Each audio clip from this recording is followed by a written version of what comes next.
My name is Jamie Stoker and I'm primarily a portrait photographer. I typically tend to work with natural light and I enjoy the challenges that brings.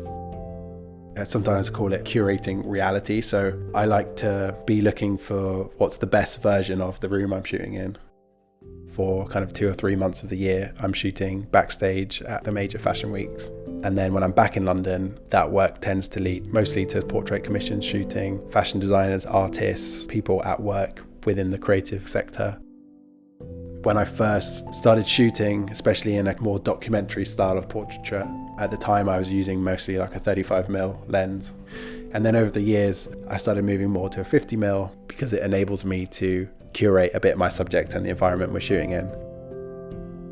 One thing I noticed today with the 50mm f1 is the actual sharpness wide open. Obviously you can crop things out at the edges of the frame, but you can also crop things out with your depth of field. A portrait shoot isn't just a picture of the person in mind, it's also the context and those little incidentals. So having a lens which has that three-dimensional character to it really enables me to take beautiful portraits of my subject, but then also build up that interest around them and get those little details, the brush on the canvas or the paint on the palette, and build the story that way as well.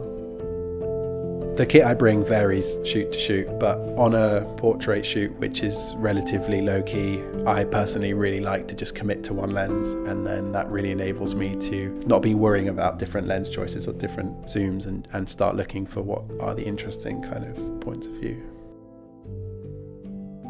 There are some lenses that you just keep coming back to, and they have that special kind of unexplained quality of them where they just make everything look beautiful and sometimes, better than real life. And those are the lenses you really rely on and keep coming back to.